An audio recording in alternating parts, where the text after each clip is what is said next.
Two mothers from Connecticut claim they're the victims of blatant and direct racism pointed at their children. Let's get right to News 8 investigative reporter Jeff Derderian, who has this story. Jeff. Dennis and Ann, we sat down today with one of the moms. Our story involves a theme park, characters in costumes, questions from little kids, and now, after no apology, a lawsuit.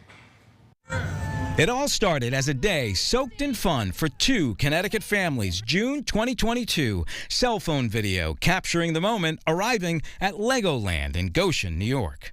Brianna Ramsey of Bridgeport, her sister-in-law, Shaquana Williams of Mount Vernon, skipping work for the day. The kids bunking school, too. Brianna's 2-year-old daughter and her 4-year-old nephew, smiles from ear to ear.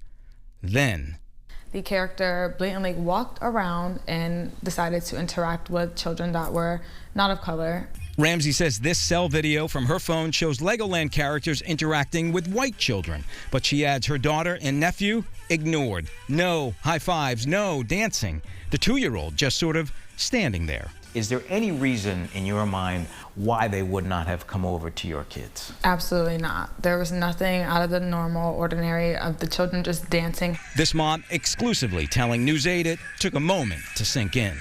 When you guys were driving home, what was that like? The car ride home was a little sad because my nephew, as he's a little older, he would say, "Why wouldn't they dance with me?" We reached out to Legoland several times, inviting them to be part of our story. They declined. Attorney Darnell Crossland says at first, all his clients wanted was two things: an apology and a ticket refund. We sent them a letter on August of 2022 and said this is unacceptable. We demanded a refund. We demanded to have a meeting about what happened. And they ignored us, just like they ignored the kids. The lawsuit claims, without question, quote, the characters would dance with white children, but would not dance with black children. It goes on to say, quote, the characters can be seen avoiding and walking around the black children, including the plaintiffs, to avoid having to dance with them, and instead dancing with white children. The suit alleges this will have a long-lasting impact for the kids, quote, causing them to attend therapy, asking their parents why the Legoland costume characters do not like them. Has anyone from Legoland apologized? No, they haven't apologized. What do you think of that?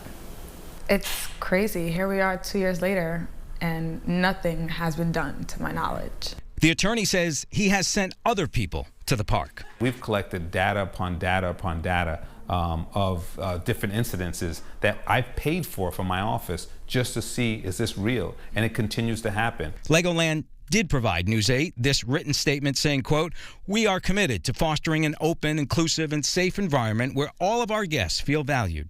As this matter is currently under litigation, we are unable to provide further details and will respect the legal process. Do they ask about going back to Legoland? They ask all the time to go back to Legoland.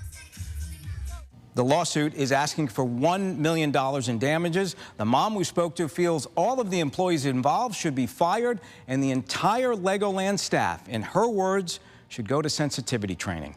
Now, if you want to start your own investigation, we'd love to hear from you. Just send us a confidential tip. You can email it to investigate@WTNH.com. It stays with us. We're live in the studio tonight. Jeff Derderian, News 8.